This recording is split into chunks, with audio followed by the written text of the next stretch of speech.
محمد علی صاحب، ایک ٹیررزم کے حوالے سے ایک کانفرنس ہمارے ملک میں ہوئی، کافی اگنور ہو گئی، جس میں 4 سینٹرل ایشین سٹیٹس کے آرمی چیف، بھارت کے سینٹرل کمانڈ کے چیف جنرل کوریلا اور پاکستان کے فیلڈ مارشل عاصم منیر موجود تھے۔ اس کانفرنس میں پاکستان میں تو کم بات ہوئی ہے، بھارت کی لوک سبھا کے اجلاس میں اس پہ بہت زیادہ بات ہوئی ہے، اور راہل گاندھی صاحب نے اپنی تقریر میں اس کانفرنس کا ذکر کیا ہے کہ ٹیررزم کی انٹرنیشنل کانفرنس تو پاکستان میں ہو رہی ہے، تو بھارت کا کیا نیریٹو ہے۔ ہم تو زیادہ پاکستان میں اس کانفرنس کو اگنور ہی کر گئے، لیکن اب چونکہ زیادہ انڈیا نے اس کو فوکس کر لیا تو میں نے کہا آپ سے اس پہ بات کر لیں۔ کیا یہ سینٹرل ایشین سٹیٹس کے 4 آرمی چیف جنرل کوریلا اور عاصم منیر اکٹھے بیٹھ کے کیا کر رہے تھے؟ بہت شکریہ۔ آپ کے سوال کا جواب دینے سے پہلے میں کوئکلی، جس طرح آپ کی میزبان نے ایک بڑی اہم بات کی کہ پاکستان میں دہشت گردی کا جو مرکز اور سورس ہے وہ بھارت ہے، تو میں سمجھتا ہوں اب یہ جو کانفرنس ہے یہ اس بات کا ثبوت ہے کہ بھارت کو صرف پاکستان ہی دہشت گردی کا مرکز نہیں گردانتا، بلکہ جنوبی ایشیا، وسطی ایشیا اور عالمی سطح پہ بھی بھارت کو دہشت گردی کا ایک اہم سورس سمجھا جا رہا ہے۔ اور اس کا سب سے بڑا ثبوت صرف یہ کانفرنس نہیں ہے، بلکہ جو ڈونلڈ ٹرمپ صاحب نے خط ایک سکھ رہنما کو تحریر کیا، وہ اس بات کا ثبوت ہے کہ خود امریکی صدر جو ہے وہ اب سکھوں سے ہمدردی رکھتے ہیں، جتنے ظلم و ستم کا عالمی سطح پہ ان کو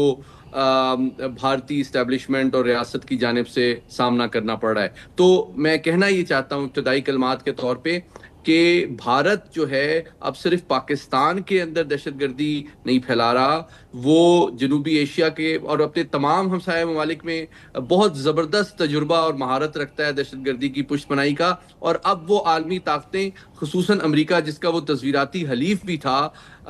وہاں بھی یہ تشویش پیدا ہو چکی ہے کہ یہ رو کے ذریعے سے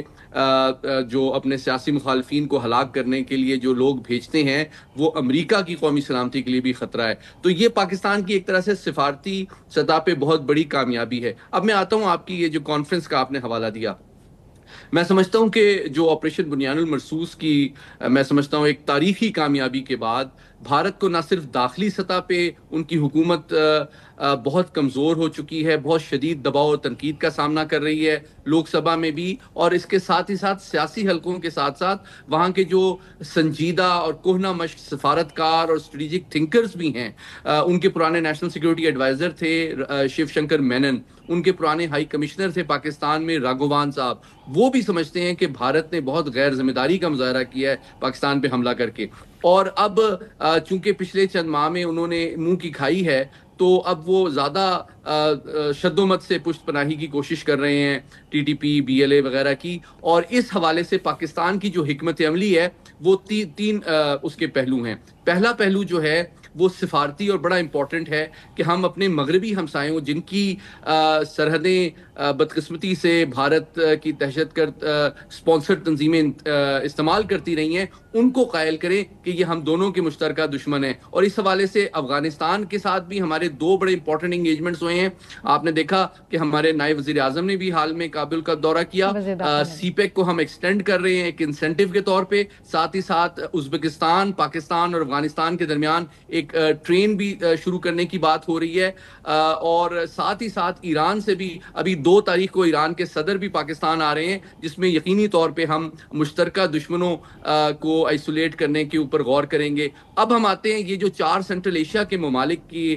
فوجی قیادت، سینٹ کام کی فوجی قیادت اور پاکستان کی فوجی قیادت مل بیٹھی ہے، تو آپ دیکھیں کہ اس خطے میں سب سے بڑا خطرہ ان تمام ممالک کے لیے مشترکہ طور پہ دہشت گردی ہے۔ تو یہ حسن اتفاق نہیں ہے کہ افغانستان جو ہے وہ اقوام متحدہ کی رپورٹ بھی کہہ چکی ہے کہ وہ عالمی اور ریجنل دہشت گرد تنظیموں کا دوبارہ سے گڑھ بن چکا ہے، اور جن کی پشت پناہی بھارت کر رہا ہے۔ تو میں سمجھتا ہوں یہ پاکستان کی ملٹری ڈپلومیسی بھی ایک طرح سے ری انفورس کر رہی ہے ہماری روایتی ڈپلومیسی کو، اور پاکستان کا جو بیانیہ اور موقف ہے اور جو ایک ذمہ دار پرامن پالیسی پر عمل ہے، اس کو دنیا کی تمام پاور سینٹرز چاہے وہ جنوبی ایشیا کے ہوں چاہے عالمی طاقتیں ہوں وہ سراہ بھی رہے ہیں، اور بھارت ایکسپوز بھی ہو رہا ہے اور آئسولیٹ بھی ہو رہا ہے انٹرنیشنلی بھی، اور ان کی حکومت ڈومیسٹکلی بھی۔